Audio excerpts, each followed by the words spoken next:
Welcome everyone to Already Cancelled. I am Peter, that is Tara. We talk about TV shows here. The year is 2022 and the name of the show is Babylon 5. This is season 4, episode 9. It's called Atonement. So full spoilers for the episode as always. This episode is a Delenn heavy episode where we follow her to a ritual with the other Minbari that she must go through before the Minbari give her the okay to engage further in a relationship with a human, with Sheridan specifically, obviously. And that takes up most of the episode, certainly most of the back half of the episode. There's some stuff early on with some various characters that sets up some other things that we're going to be doing in the near future in other episodes. We're going to have a whole subplot with Cole.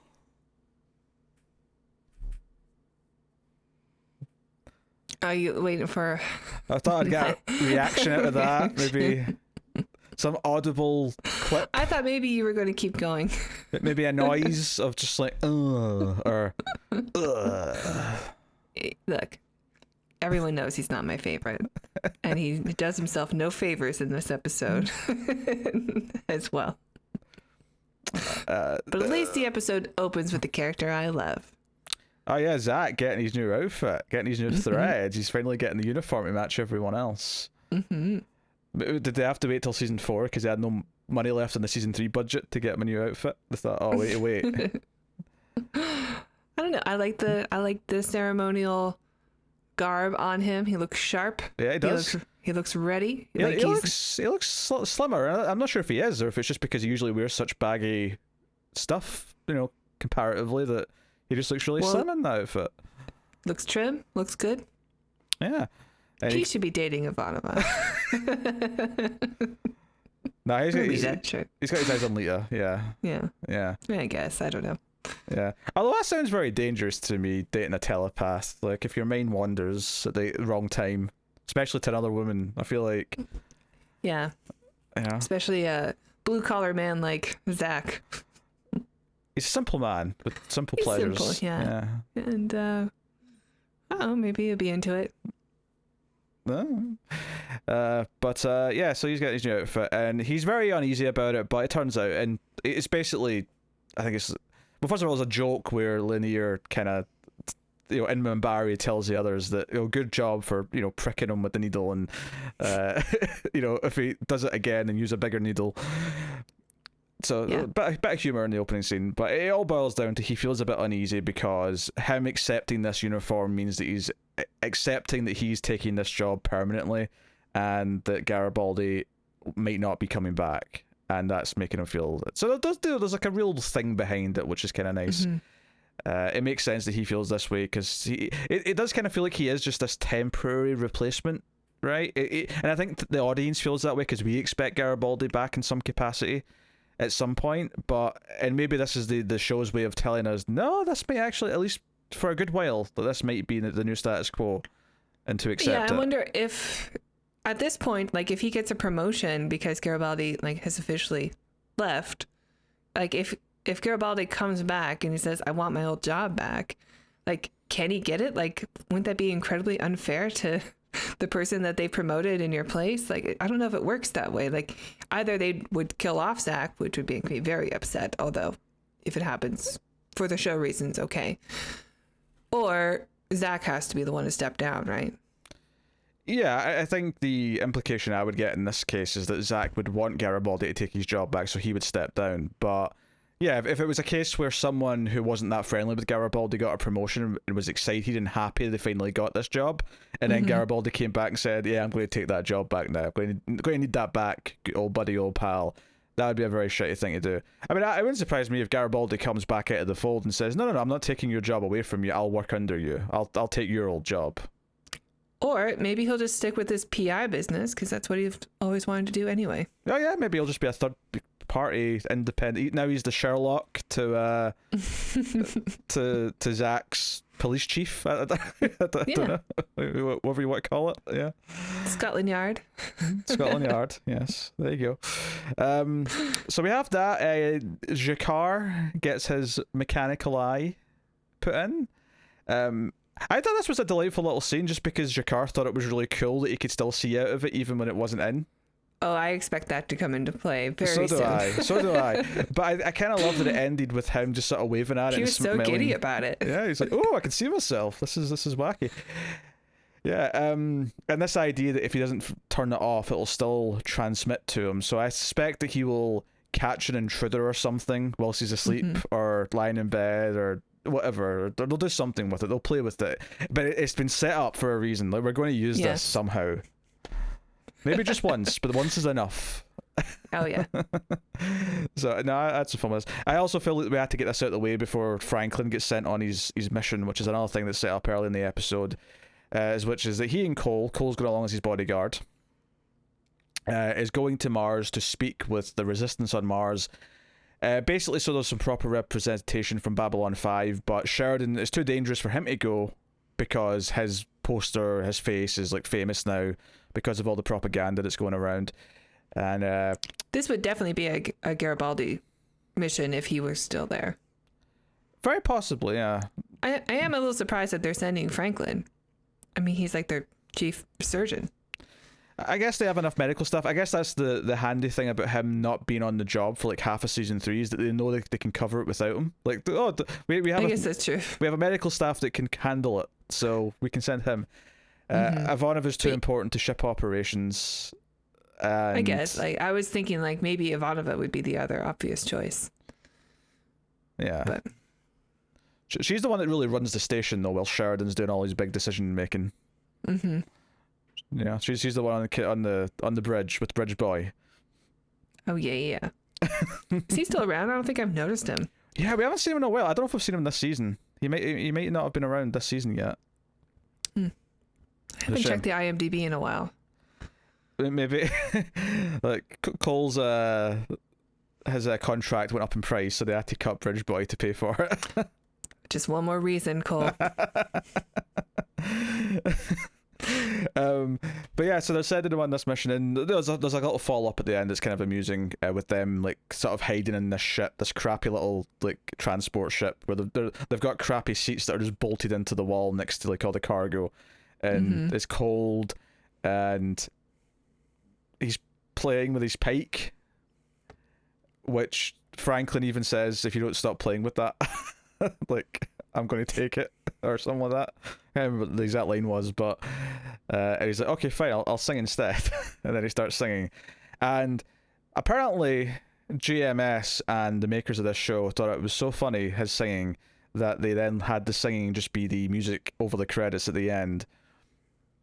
So much so that it even went into an outtake at the end. Like, it actually ended with like some laughter and like, I don't know if someone yelled cut or you just heard like someone like Cole says to someone like, is that okay, or something like that. Like, there's like a line at the end. It's like, oh no, this is Cole at the end of the take. And it is like the song is notorious, I think, for being a challenging song for people to memorize and be able to sing, because it's a constant flow of words. Some Gilbert and Sullivan, I think, play. Maybe Pirates of Penzance or something. But and I've seen other like theater nerds do it, and it's like I don't know, it's like a rite of passage. Like, if you can do it, then you're considered, I don't know, I mean, I could have told holier than thou. Yeah, I could have told you where it was from, but I just refer to it as the Major General song because that's the end of one of the lines. I know it was done in one of the short treks also by number one, the model whose name Mystique, whose name I'm blanking on, Rebecca Romaine. Okay, yes. she does it in that show also. But yeah, you know, it's just a theater kid, just like he's a drama club kid also. Like, just one more thing. You're saying this plays into your real world analysis of who this guy we're is. all yeah. We're all nerds. Like, you know, we all have our thing that we're into, and I somewhat wear it on my sleeve now, though most of my life I didn't tell people that I watched Star Trek, you know, 'cause it's just not a thing you do if you want to like make friends with people, unless unless you already know that they watch it. You don't say it. That that, you know, times have changed, things are different, but like theater kids, I mean, we could probably all agree that they're the worst kind of nerd. I don't know. They're intolerable. I don't know. The anime fans are pretty rough. Because they remind you of theater kids. But yeah, so Delen's going off on this little trip, and she's not telling Sheridan that if the council, not the Grey Council's disbanded, but if the Minbari Council of people decide to say, no, you can't go through with this marriage, you can't be with a human, she won't come back. So she's leaving that part out. But she does say it's very important to her that they complete the 3 nights of watching him sleep ritual before she goes. So she gets all dressed up. Sheridan's like, I don't care about... I know, in like Earth garb. Yeah, because Sheridan was like, you know, I was on my way to... it doesn't matter what I was on my way to do. Who cares? F those people. I'm here She right did now. look good. And... you know, so he does come by later, she watches him sleep, and it's all very kind of like, okay, she's going to have to do this. And I don't expect, like, just because there's more of the show to go, I suspect that, like, it will end up with her coming back. But it definitely sold me on, like, her worry of this, and even the idea that Lanier wasn't told at first, and he had to find out, and he's like, no, I'm coming with you. Mm-hmm. My place is by your side.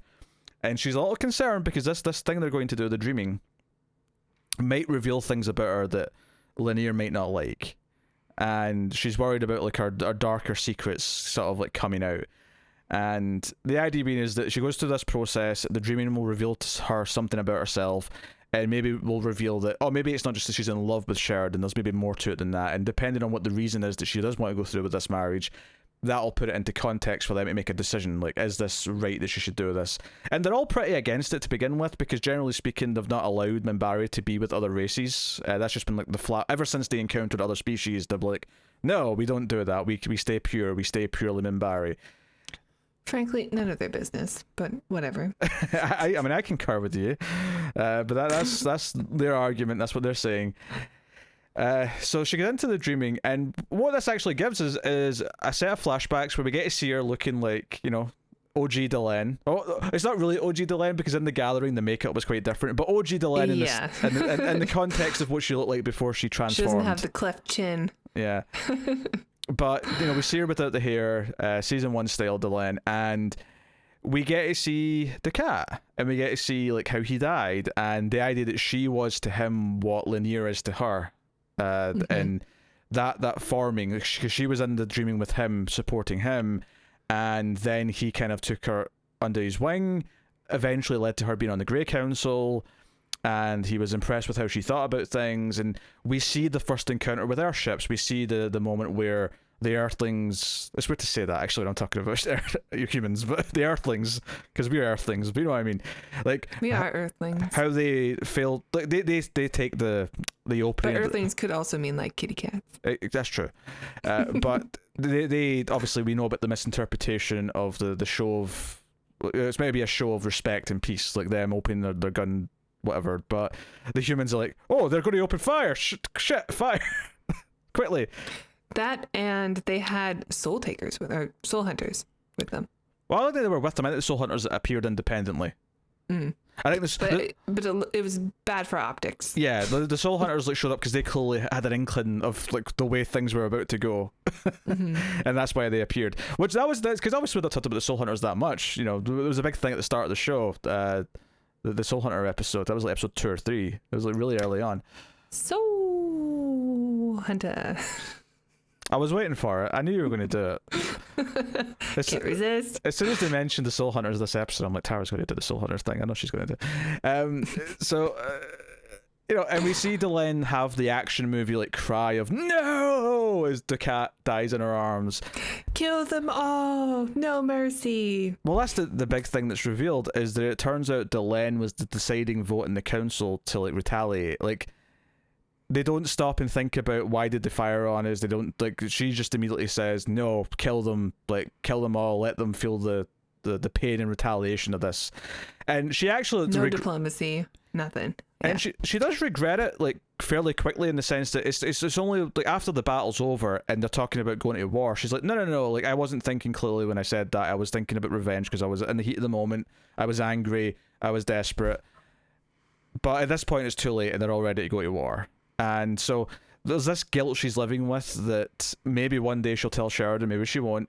But this is Lanier finding out this for the first time, is that she had the deciding vote to retaliate and basically start the war. It's kind of Pretty on her heavy shoulders. stuff. Yeah. And it's not, I mean, in a way, it's not really, because it's like, it was a vote, but she knew she was the deciding vote, which is unfair to her.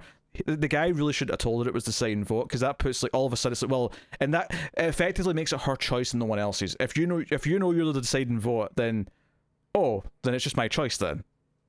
At that point. So that's too much to put on someone. Don't tell it's the deciding vote. If you can avoid telling her that, don't tell her that. Because now she's going to live with this guilt forever. That all of the humans, and Minbari deaths for that matter, that happen after this point, she feels some weight of responsibility for that. So that's interesting. But, and obviously it was a more justified war, but I mean, Sheridan to some extent, like, will relate to that in the sense that, he sent people off to their death during the war with the Shadows. So, there'll be some relation between them on that now. So. I mean, yeah, and Sheridan is the one who destroyed their big ship or whatever, and turned the war around for a little bit. So it's funny because I don't know if I'd say that a lot of this was like essential to see, but it was really nice to see it and like sort of flesh some of this out and have a face for Ducat, I think. Yeah, and the actor was fine. The actor who played the other Minbari guy was hamming it up quite a bit. He was very acting. Oh, is that the one who's like is that the one who goes in with them to the dreaming the second time? Yeah because there's some more revealed, like, he had dying words that is what's ultimately revealed to Delenn. That's what she didn't hear before, is the dying words where, like, you have some human in you, like you're a child of Valen or Valen. Yeah, I always say Valen. It's because her name's Delenn, so I say Valen. I think we could call him who he really is now. I was Sinclair, yeah. Sinclair.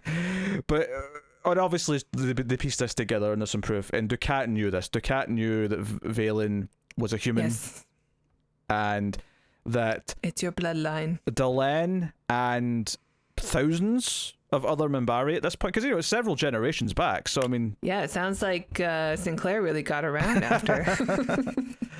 He really Genghis Khan'd it. Or he had 3 kids, and they all had 3 kids each, which by the time you get 10 generations deep, you're at hundreds of people at that point, right? I don't know. I like to think that Sinclair had some fun in his later years.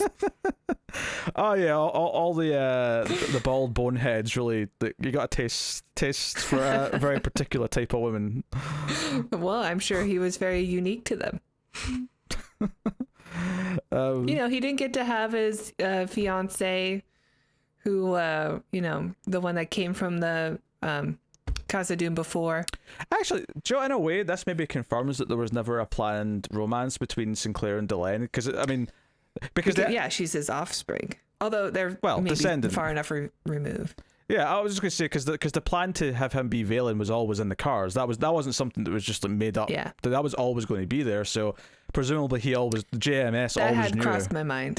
Yeah. He always knew that she was a descendant of his. So, maybe they'd have done like a Luke and Leia like moment, and then goes, oh, we can't go down that path. It's a little weird now. You're my great granddaughter. We can't do that. Which is fine. Because we talked about, was that a plan at one point? We never really knew one way or the other, but it was like a point of conversation. So I feel like this kind of says, no, it probably wasn't, at least not in any sort of like serious way. Yeah.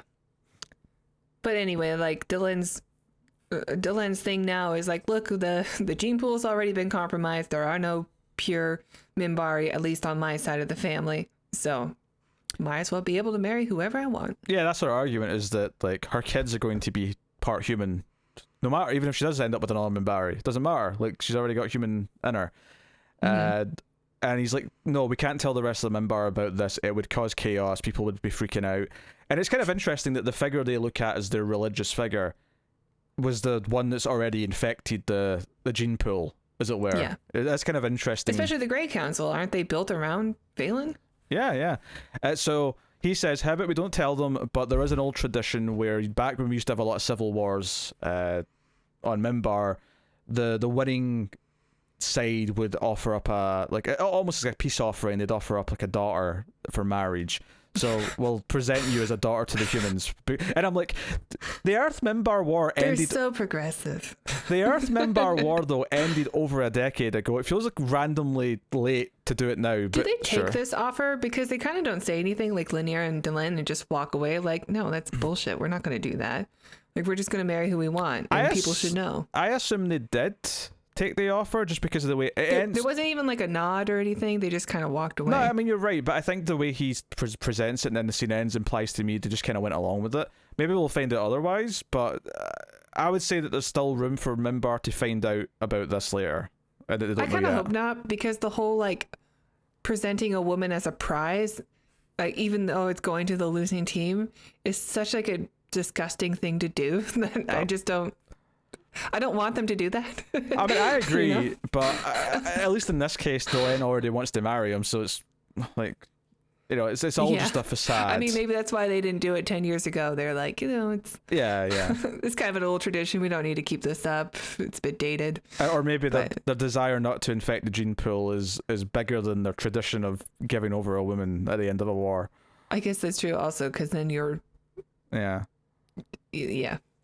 Anyway. But maybe it is something they stopped doing a long time ago. Maybe there was a reason why they stopped doing it. Is because they said, "Oh, this is shitty, but we can use it to dress this up now."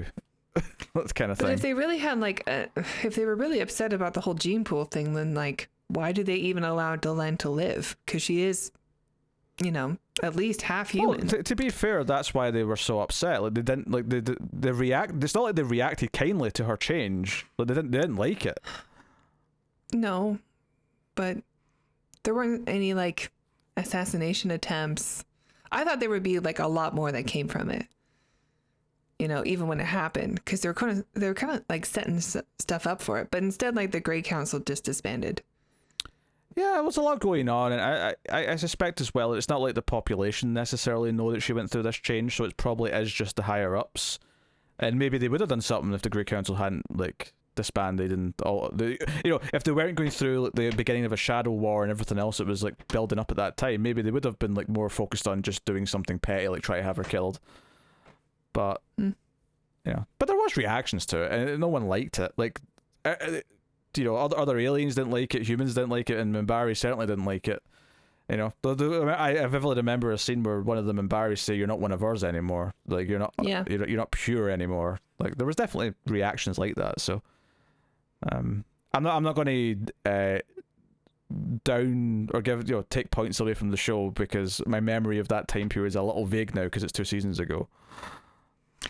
Yeah, I know. Like people who, you know, we really appreciate all of your comments and stuff, but like you guys have obviously watched the show a lot more than us. So like trying to think back to, oh, you should have remembered this. Like that's tough. We've been working on this for a couple of years, and this is the first time watch. Yeah, well, even our discussions, like I don't remember what we talked about in season 1. Oh, of course, I never remember what I talk about in most shows.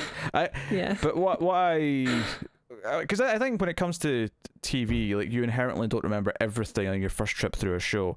And the shows that I do remember things, it tends to be when I was younger and I used to rewatch seasons before a new season would come out. So my memory of the previous seasons would be iron. You know, when Buffy was airing, like I was so ironclad on those first few seasons because I would rewatch the whole thing before. Yeah, I'd watch 1 to 4 before season 5 started. I'd watch seasons 1 through 5 before season 6 started. So by the time I got to the end of the show, I'd seen the first few seasons like several times. You know, I was ironclad. I did that with Game of Thrones. I know you didn't watch that show, but like you know, it was also not that big of a deal because it was only 10 episodes. I'm like, I can work through these again. Well, I did watch a season and a bit of Game of Thrones, and I was miserable getting through that, so I never rewatched it. Never mind, watched the rest of it. So that's all right. But yeah. But now you get your George R.R. Martin in gaming form, so you're all right. Yeah, but the stories, like all From Software games, the story in Elden Ring is like just vaguely there in the background, and I have no like beyond just the Elden Ring split up and the world's all screwed up because of it. Like I don't know what's going on, and I probably never will. Some ghostly lady that sits down with you at a campfire. I never have any idea. From Software games are like nonsensical to me. They're just like there's vague things happening. They don't tell a story. At least unless you want to like really like dig through all the lore and read everything and piece it all together. But I don't know. I don't know. I'm only like 2 hours in, so I don't know anything that's going on. But I don't think you'll know. Even if you finish the game, I don't think you'll know what's going on. That may be true. I know we're getting a bit of a tangent here, but I'm at a castle right now, and there was an NPC that asked me, "What are you here to do?" And the dialogue option I had was to kill. I can't even remember what the name was, but it was like to kill so and so. And then the person reacts and goes, "Oh, really? You're here to take him down at the castle?" And I'm like, I have no idea who this person that I am supposed to be here to kill is. I have no idea. He's probably got a piece of the Elden Ring. I just advance in the game. I look for where I'm going next, and that's it. This is not Last of Us, where there's like this like emotional story being told that I'm like tearing up at various points. Well, in any case, decent episode. I mean, there was some pretty heavy stuff in it, but honestly, like, I didn't feel a lot of the weight of things. Talking about in the bigger picture of what's happening, like, yeah, like everything that happened is pretty heavy. But it was kind of a medium episode for me. I think it feels relatively low stakes in the sense that we're just sort of recounting some stuff we mostly knew and just adding some context to it, giving it a little bit more, fleshing it out. It was nice to see. It was nice to sort of like, because I feel like there's been a lot of stuff in this show where Delen's keeping something from Sheridan, maybe others too, but mostly Sheridan, and then we find out when he finds out, and I understand why that's the case, because we're maybe more with him as a main character, so we're sort of experiencing it like he does, but it's actually kind of nice to make Delen feel more like an equal character in this case, because for once we actually get to learn the secret with her, and as a result they feel more like equal characters to us now as an audience. So I think narratively, in making them feel like an equal pair to us while we're watching the show, I think it's actually quite a useful tool of an episode to do that.